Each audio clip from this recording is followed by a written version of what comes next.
Hello and welcome to Money Life News and Views. I am Devashish Passe. One of the biggest enigmas among the business and investing community now is that how could the stock market's indices hit all-time highs against the backdrop of severe economic slowdown?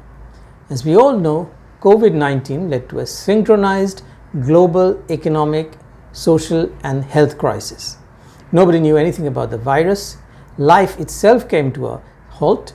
Many small businesses were decimated and large businesses said that they were flying blind. Growth collapsed all over the world.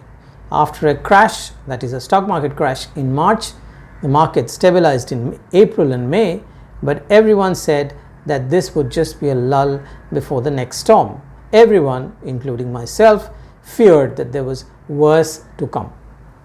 But miraculously, from extreme gloom and doom, the market rallied.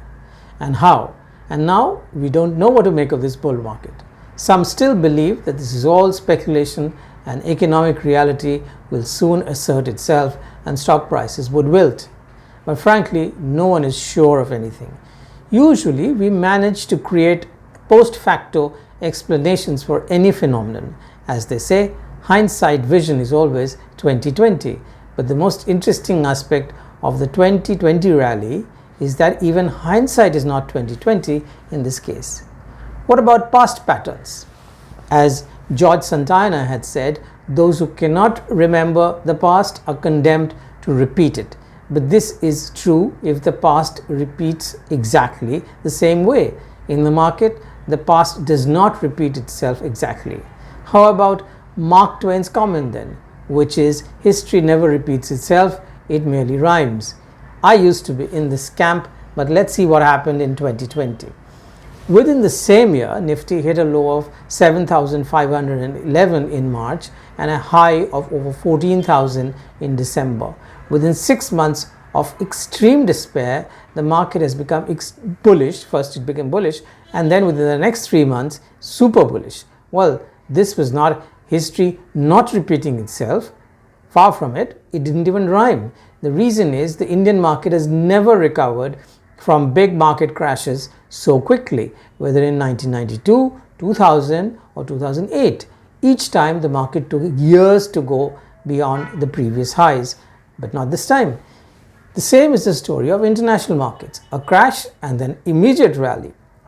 And this time the external situation was much worse than every previous crisis. Even with the benefit of hindsight, it is impossible for anyone to explain how markets are hitting record high during economic recession. It is both mysterious and surreal. One indication of the amount of bullishness is the net inflow of domestic and foreign institutional investors' money. Even while the economy looked horrible, investment inflows from FII started in May. And between June and December, FII investments into India has been net positive almost every single month, amounting to a massive 140,000 crore. Foreign investors pumped money not just in India but also into Indonesia, the Philippines, South Korea, Taiwan and Vietnam. During the highly eventful March to December period, the total inflows from institutional investors was over 59,000 crore net.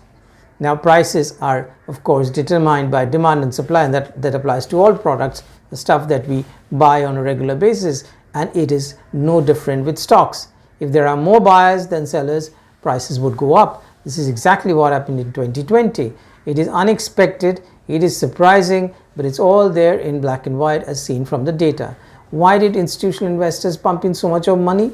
We think we know what should drive stock prices. I mean, the conventional idea is that macroeconomic environment on one, and there are specific factors on the other which influence specific stocks. It's a combination of these two factors, the macro factors and the stock specific factors which drive stock prices. But this time the macroeconomic environment was the worst in living memory, and earnings had collapsed too, at least they did in the first half for most companies. So why did stock prices rally? Some will say that the market discounts the future, and this explains at one stroke all that cannot be explained otherwise. If the rally seems illogical, we can always say that the market is discounting a much better future. If it's a bear market, we can always argue that the market is expecting much worse to come.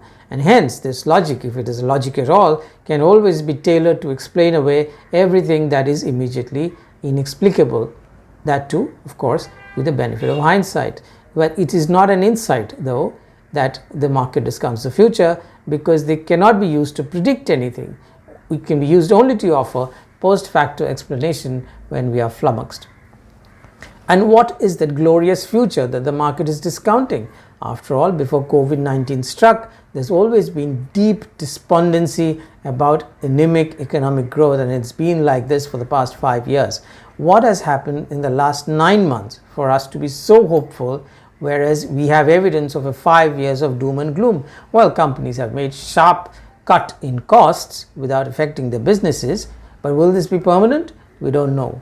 Once the virus goes away, the force of earlier habits may take over. Costs would rise, but then, of course, on the other side, on the positive side, for definitely a short burst, for maybe 3 months, 6 months, 9 months, the revenues would go up too. Freed from months of lockdown and restrictions, spending, that is especially consumer spending most certainly, and then of course business spending as well, would boom. Maybe the anticipation of a coming consumption boom, which also is called revenge buying, that you go out and spend much more money than you would otherwise, having been forced into a lockdown. And maybe that expected consumption boom is what is driving the market. No one really knows. Forecasting is a hit or miss business even in normal times. And at a time when even hindsight is not 2020, predict at your own peril what will happen in 2021. Thanks for watching.